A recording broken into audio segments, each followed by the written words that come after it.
look on the weekend. I mean, obviously a loss at home is not good. A loss to Munster is worse. Being out of the competition is worse again. How quickly, or what do you have to do to shut that behind you straight away? And there's the natural grieving process in sporting terms that's a hard loss to take up. But what do you do to move over that as quickly as possible? Well, you've got to get from what's the problem to what's the solution as quickly as you can. So obviously, the first thing you do in the change room is address, initial feelings and try and give them some form of understanding about what happened and why it happened, and but also some clarity of what's going to come next. So the review is important. How you construct the review as a coach, how you put the analysis together to give them solutions as to what happened. Reflecting on the positive parts of the game. It was an amazing game of rugby, wasn't it? I mean, to be there. To go 44 minutes ball in play, two great teams going at it. So it's not dwelling on all the negatives, it's making sure you draw the broad lessons out of what we can do better, and then applying it into, obviously, which is this week, which is a huge week for us.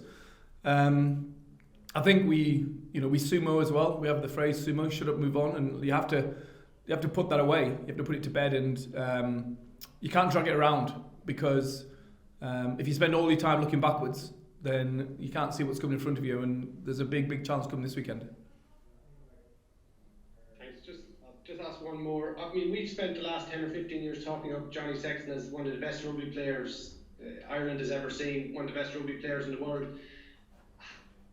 How do you match up to last year, but he's not in your team this year, and Ross has done spectacularly well, but I mean, do you think you're in as good a shape this year as you were last year? Because we have to give Johnny, he has to get the credit for what he has and what he brought to the team. So how do you think you're shaping up?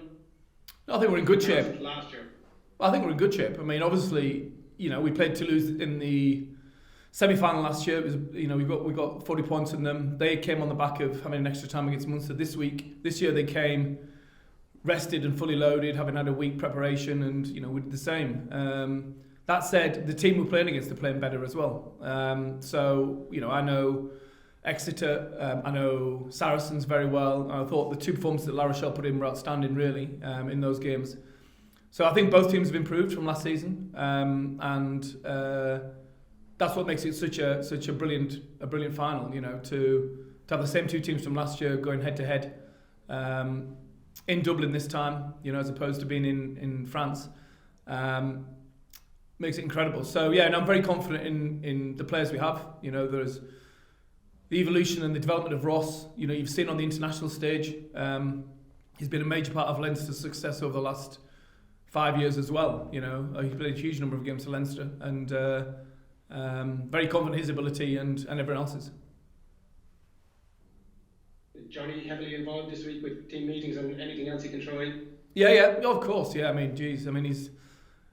I've always keep saying to him, he's my assistant coach anyway, and I keep persuading him to try and coach in the future. So it's great to have him, chipping in with his experience. But he also knows that it's time for the other lads as well, to lead. So, but no, he's been brilliant, really. Thanks, Stuart. Best of luck on Saturday.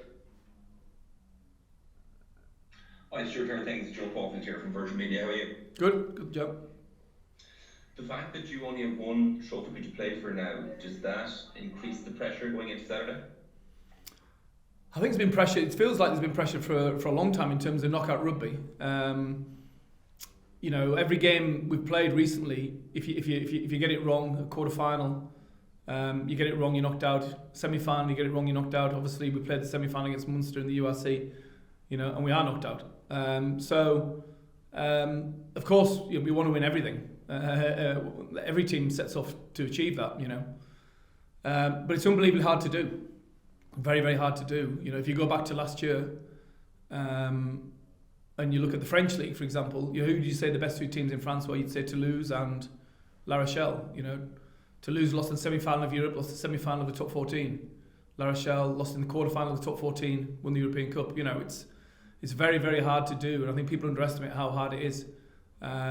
So we're obviously hugely disappointed having lost, but you can't dwell on that for too long, because we've got the Champions Cup final in Dublin on Saturday. So all roads lead to that, really. Josh said on a number of occasions there when we were speaking to him that the energy in camp today was really good. The fact that you're playing a repeat effectively of last year's Champions Cup final, you know your opposition, it is the chance to redeem that loss. How do you harness the pressure and make it into a positive?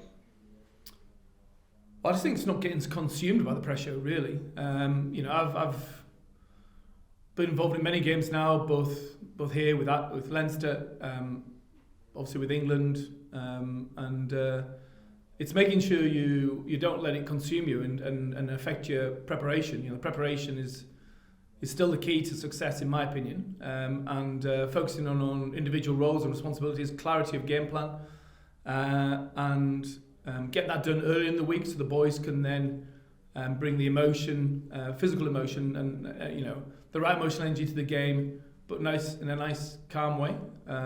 So the game will look after itself because family and friends playing in Dublin and everything else, and the quality of the opposition.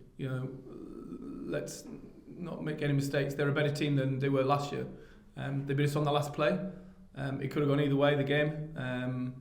So it's using the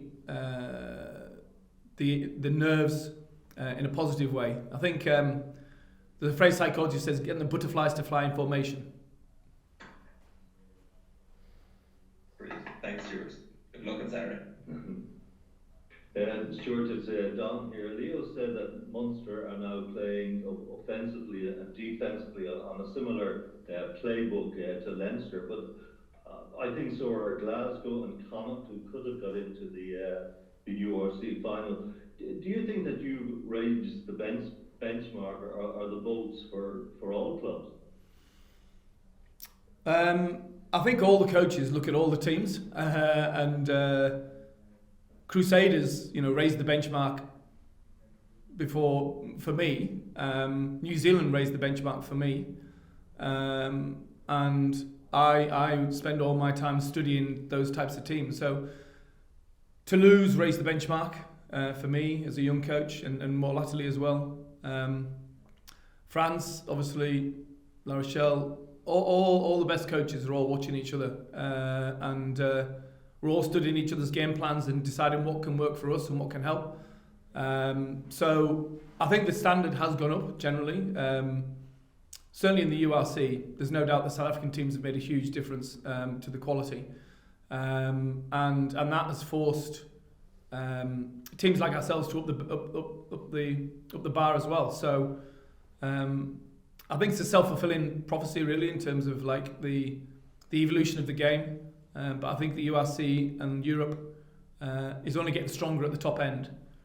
When you look at the quality of the top 14 now, the number of overseas players going at the top 14, and having to adapt as we do now to play. One week you're playing a Welsh team, then a Scottish team, then an Italian team, then a South African team, then a French team, then an English team. It definitely stretches you as a coach and stretches the players as well. Thanks, Stuart. Hi Stuart, Ashling here from Off the Ball. How are you? Yep, good, thanks. Good. You spoke there about using the pressure in a positive way. How much are you using the agony of defeat in last year's Champions Cup final as motivation for this year's? Yeah, it's always there. It's always there, the pain of any defeat. If you ask any player, any coach, what drives you, what motivates you, is it the fear of failure or the joy of success?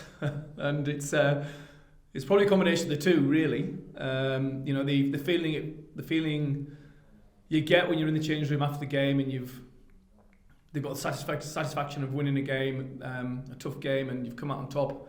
But equally, in the back of everyone's mind is the fear of what it feels like in that change room when you haven't done that. So we don't, you don't overly reference it as a coach because you just fill in the minds full of negative images. The reality was that came down to the final play, and it was won on the final kick, really. So you take lessons from that, but you don't dwell on it for too long. You talk more about your evolution as a group and the confidence that should be built on the back of the quality of players we have and how hard we've worked during the season. So yeah, it's part of it, but you don't want to necessarily become obsessed with. As I said earlier on, if you spend all your time looking back, you can't see what's coming at you. Leinster, they're aiming to end the 5-year wait for that 5th Champions Cup title. What would it mean to you personally to be able to go on and win it? Well, it's definitely not about me, that's for sure. It's for the group. If you go back to 2016, we talked with the group then, a lot of whom, these young lads who weren't even in the senior squad at that point, about trying to achieve, winning 5 stars and 6 and 7 and 8 and everything else that goes with it. The lads who were in the room at the time, some of them would have retired. So it's always a huge goal for Leinster to achieve it. This group of lads, have worked as hard as any other group I've coached. 7 years here, they've been brilliant, really. But you've got to earn it. You've got to earn it on the day. You've got to deliver on the day. There's always things that ebb and flow in the game that dictate the outcome. Some of which you can control, and some of which you can't. So you just got to do your best to prepare the players as best they can. The players got to do the best to prepare as best they can, and deliver on the day. But the secret is not to really hold on too tight to everything, and enjoy it as well. The emotion of playing, and the joy of playing with your teammates who you've worked so hard with. That's the driver for these Leinster boys. Thanks, Stuart. Thanks. Sorry, maybe it's Claire over to you, Stuart. Just wondering what the day will be like for you. Do you allow emotions and final days get into your head at all? Engage neutral, Claire. Engage neutral. Surely though, No. Leave with that shiny 5th star after all your years. No, honestly, I'm like fully into process mode. No, for me, like I say, I'd in my mind, we've talked about this to the group. You rest at the end, not in the middle, and we can rest at the end. But I'll just be in process mode of doing my best to study the game as the game unfolds. Try to help Leo out, trying to help out at half time. But the majority of the work is done, to be honest, way before a final. And you've got to trust the players that they can deliver on the day, and hopefully they do. And if they don't, they're still going to go on and be a great team. They still are a great team. You look at the quality that they've delivered this year, the quality they've delivered for Ireland, the quality they will deliver in the future. I'll be in neutral till the end. If Leinster weren't to close it out though, given this team, how strong it's been, how dominant it's been, it would be another very hard one to take, wouldn't it? Yeah, of course. Yeah, I mean, you want to win every game, don't you? Losing any game kills me, really. But but you're up against the very best team.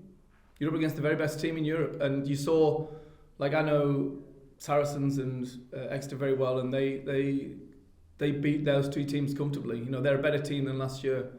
I remember talking to the players, it was a while ago, actually, a couple of years ago, about the New England Patriots, and they won 6 Super Bowls, I think, in 18 years, and that was called a dynasty. It's unbelievably hard to do. And you need to bounce the ball, a bit of luck on the day. You need to play well on the day. But it shouldn't define you. It won't define me as a coach. It won't define the players. They're going to go on to great things. They're an amazing group to work with, homegrown majority. Leinster should be very, very proud of the group of players they have who've come through and want to work out so hard for the fans. Thanks, Stuart. Best of luck. Thanks. Yeah, hi Stuart, Jerry Curry, Dublin City FM. I'm just wondering, having played La Rochelle in France last year in the final, and bringing the final now to the Aviva and a full house, is the 16th man a big factor in the final in terms of galvanising the team? Yeah, it's certainly it certainly can play the part. The fans can certainly play the part. I mean, unbelievably so. You know, I was in the stadium for the Ireland-England Grand Slam, the Grand Slam game in March. And the energy the Irish crowd gave the team on that day, and Ireland, as you know, didn't play their best, I guess, in that game, but the energy the crowd gave the team was, I thought, incredible. And there's been times for Leinster with me, I can remember over the last 7 years, you know, some amazing occasions when people have got in early and they're in the seats and the team are out warming up. You can feel the energy build. And having been in a few finals now, European Cup finals, it's often quite a cosmopolitan crowd, in that a lot of people get tickets who don't know who's going to be in the final. So you've got this real mixed match of supporters from different countries, but you've still got this hardcore of people who've hopefully got tickets who were born and bred in Leinster and or certainly in Ireland and want to support the team. So the energy they can bring is huge, and you know, whether it's inspiring a player to go the extra yard, to influencing you know, a player to make that extra effort to make a play, it all has a part to play, yeah, I mean, it'd be an amazing occasion, so get in early, please. Just a quick one in terms of Munster. I think as Graham Rowntree had said there, that they're battle hardened from playing their last 5 games away from home. Do you think that was a factor in the way they played Leinster, that they were up against it, but they were able to use, having played away in the last couple of weeks, they used that as a maybe momentum? Yeah, no, there's definitely that part to play. You know, we made a lot of changes, and I think Leo spoke after the game in terms of cohesion. So, as I said before, it's very hard to fight on 2 fronts all the time. And Munster, you know, they played well. But that's done and dusted now. You know, we use the disappointment from that game as motivation for this game, and we've a pretty good team, but we're against a champion team, so you know, we're looking forward to it.